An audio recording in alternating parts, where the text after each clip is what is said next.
All right, good morning, good evening, good afternoon, my brothers and sisters, ladies and gentlemen, citizens of YouTube, Pastor Dowell here.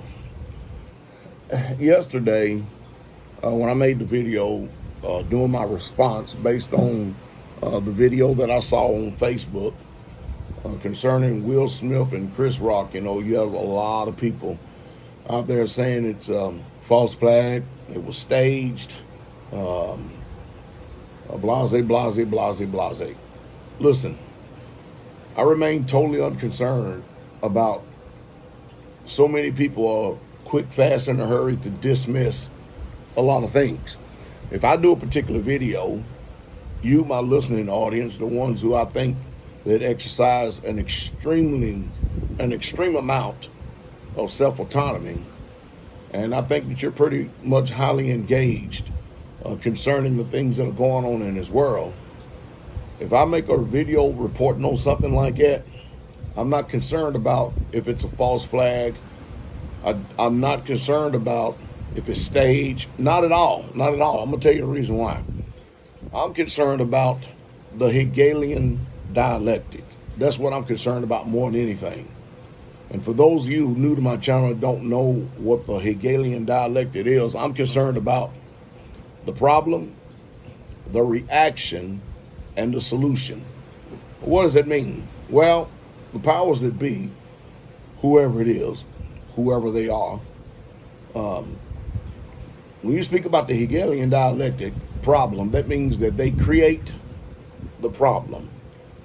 They prompt a reaction, and the very problem that they created that prompted the reaction, they also come up with the solution.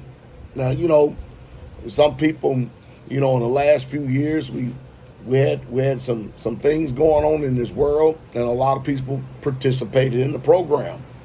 I didn't participate in the program. As a matter of fact, nobody in our community participated in the program. Choice and decision. But what's troubling me more than anything is that when I make videos like that, I'm trying my best to get you all to listen very closely to what they are doing, what their agenda is, what they're looking for in society. I've been around a long time. I vividly remember the 70s. I remember the gas shortages. I remember as a child waiting in line with my dad and them, and I mean extremely long lines for people to get gas. I remember Watergate. I guess because I paid attention to stuff. I know the 80s like the back of my hand. I know the 90s. I understand what was going on with a lot of things in the world. And I've definitely been here to 2000s and up to this point right now. But some of the things that I've saw in life and experienced, this generation right here, if they're like 40 years old and under, they just believe that this is just the way things are. I'll give you an example. There's a movement that is going on right now. In 2015, the Supreme Court of the United States of America said that, and they making law. I thought they were supposed to judge the law or interpret the law or something like that, not make laws. So what we got going on there, and that's a video for another time. But they said that homosexuality is an accepted form of lifestyle. Now, when I was born in the 60s, and grew up in the 70s and the 80s, as a young man, young man, over and over and over and over again, it was repeated. Matter of fact, did you know that homosexuality used to be classified as a mental disorder? That's what it used to be. So I'm asking the question, have we evolved? Like T.D. Jakes says, I don't think we have evolved one bit. Because then when I read the Bible, it clearly states What's going to happen to people like that? Now what's happening? There's a system that's trying to get rid of the Bible. So they're trying to get rid of morality. They're trying to change the order, keyword, order of everything. And they want you emotionally engaged. And they want many of you to capitulate. Yes, they do. They want many of you to sit by silently and stand by silently and say nothing and do nothing at all. Now, since I don't agree with a lot of things that's going on in this world, I make sure that as a pastor, I make sure as a father, I make sure as a brother, I make sure as a son, I make sure as a friend, I make sure that I teach the people the old paths and the old ways, and teach people, again, I'll say it once, say it 1,000 times. The world may be changing, but there's nothing wrong with the old paths and the old ways. Nothing at all. You know, the other day I was looking at a video. They got these channels out there that's got videos of people just walking in the cities, walking in the streets. I think this one I was looking at was from 1905, and they were showing a video in New York. And when you look and see how the people commonly dressed every single day in 1905 and you watch the women, how they dressed, totally 100% opposite of the way we have it today. And of course, everything in the world today is what? Sex driven. Everything is sex driven. That's why I can't understand why one minute somebody is screaming and hollering about, well, I'm being sexually assaulted, or I was sexually molested, or I was verbally molested, or somebody did me like this, or somebody did me like that, or somebody looked at me. When you look at society today, it's totally 100%. I don't care what place you go to. You can go to a resort, you can go to a hotel, you go to a beach, you can go to a wedding, you can go to church.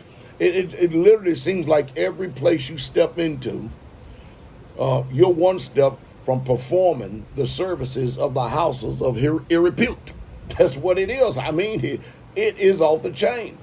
And so everybody's glorifying this, and everybody's flaunting everything they got and leaving nothing to imagination. We get it. I get it. I understand. My job is to slow the bloodletting down, slow the bleeding down, and to inform people, first and foremost, what the Bible says, and keep that at the forefront of their mind, because I'm not going to be one of these compromising preachers. I'm just not going to do it.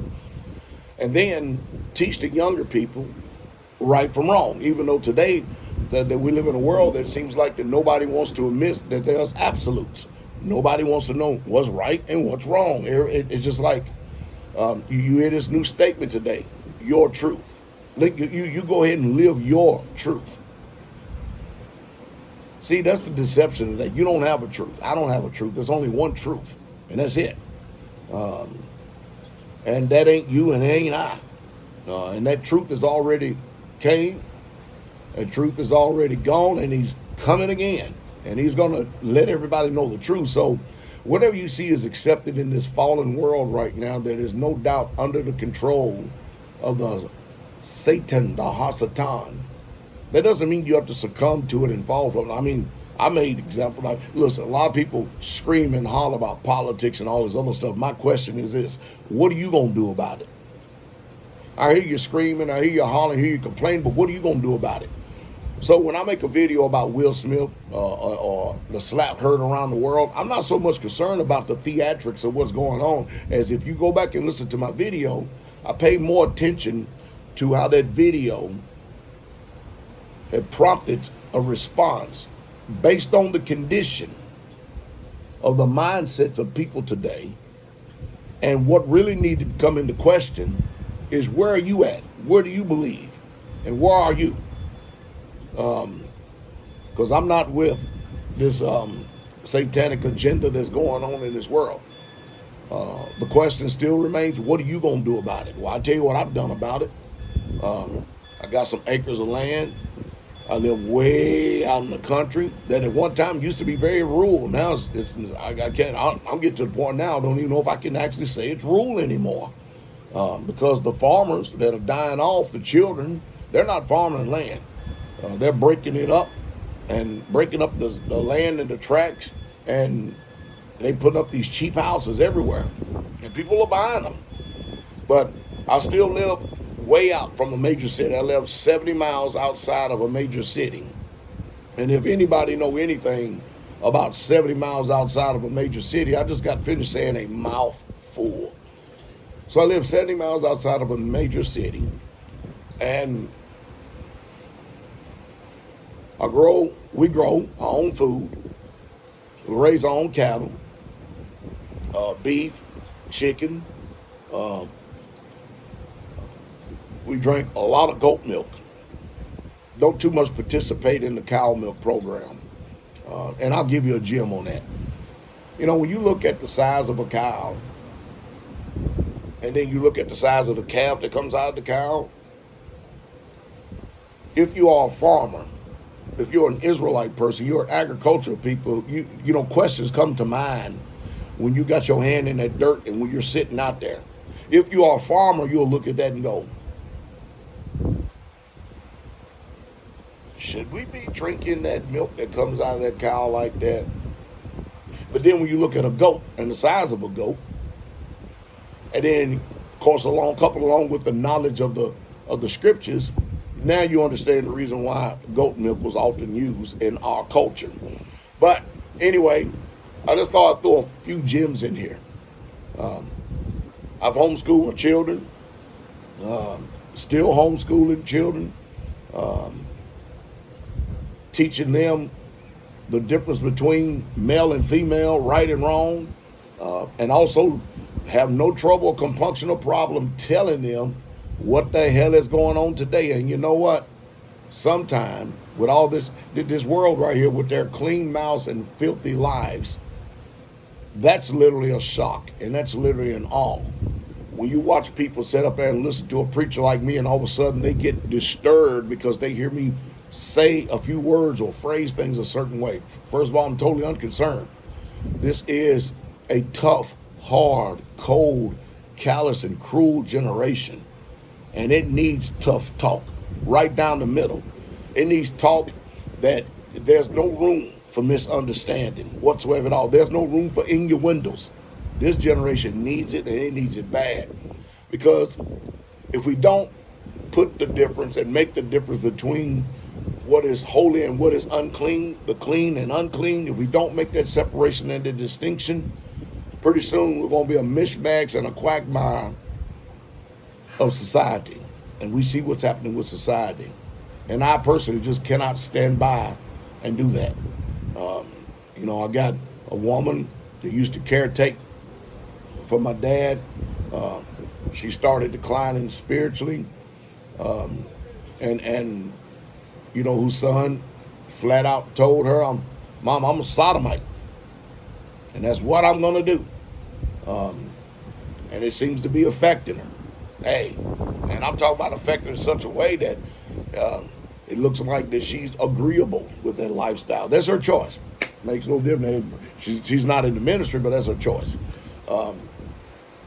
What I'm getting to in a nutshell, you listen, if I'm doing a video on something like this, I want y'all to pay attention to what I'm saying, because I'm speaking about the condition and the decline of society and the mindset to where things at. I mean, totally unconcerned at the events that's going on. I use the events as an example to be able to speak to us, to try to show us exactly what the agenda is, what they're doing, and what they're trying to seek to accomplish. And to make it a long story short, in a nutshell, you watch a broken down shell of a man that is emasculated, that has literally been flipped and mentally disturbed, that don't even know up from right, down, upside down, right, left, green. He don't know nothing. He don't know anything. He's just there existing as a shell of a man that is being ruled and controlled and dominated by the Jezebel spirit. Y'all have a wonderful day. Hope I said something to stimulate thought.